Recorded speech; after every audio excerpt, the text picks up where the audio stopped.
আসসালামু আলাইকুম প্রিয় দর্শক, আজকে আবার আসছি আমাদের কুমারখালী কোরাতকাদি যে বিল, খুব নাম করা একটা বিল। এখানে এক বছর করে ধান হতো, এক বছর করে মাছ হতো। সেই মাছ চাষটাও মানে এটা উন্মুক্ত ছিল সেটাও নয়, এখন দেখা যাচ্ছে যে দূরে দূরে দিঘি হয়ে গেছে, সেগুলোও তাদের মানে সীমাবদ্ধর ভিতরে থেকে যায়। ধানের যে পরিস্থিতি, ধান মাশাআল্লাহ ধান হয়েছে ভালোই, তার ভিতরেও চাষি ভাইদের মুখে শুনি যে ভাইদের কী সমস্যা। আসসালামু আলাইকুম। ওয়ালাইকুম আসসালাম। ভাই আপনার নাম কি? আমার নাম আইনাল শেখ। আইনাল শেখ ভাই, ধান তো মনে হচ্ছে খুব ভালো হয়েছে, তারপরেও এই যে সিটের সংখ্যাটা একটু দেখা যাচ্ছে গড়ে যা একটু বেশি বেশি, এই কারণটা কি? কারণ ধরেন খোলার সময় ধানে পানি পায় নাই, ঠিক আছে? হ্যাঁ হ্যাঁ, ধরেন এই সময় ধানটা দুধ ভরবে আর কি, লিয়ার মায়ের খেয়ে দেয়া পানি পায় না। ভাই ভাই কি বলতে চাচ্ছিলেন?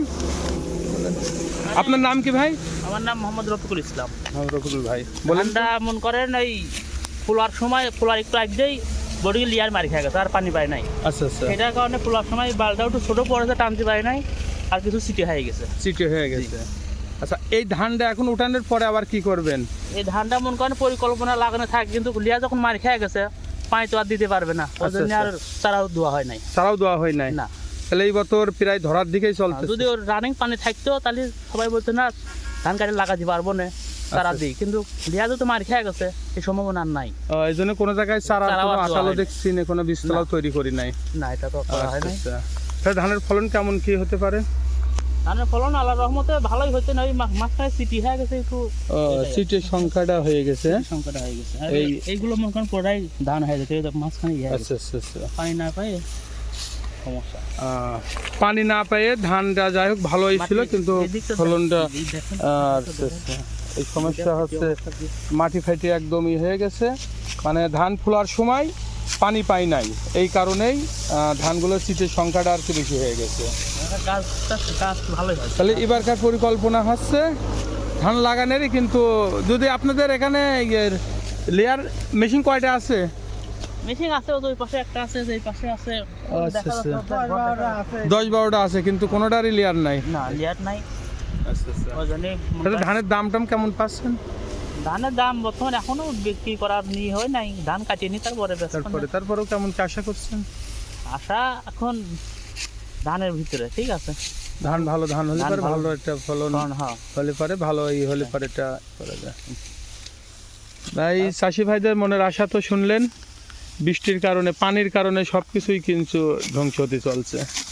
এই পানিটা আসছে না, আমাদেরই হয়তো ফল, আমাদের হয়তো আল্লাহর কাছে সেই শুকরিয়া আদায় করতে পারছি না, বিদায়ী হয়তো আল্লাহ তাআলা আমাদের উপরে সেই রহমত বর্ষণ করতেছে না। দেখেন পুরা মাঠটাই ধান, চাষিদের ধান, দেখেন পুরা মাঠ।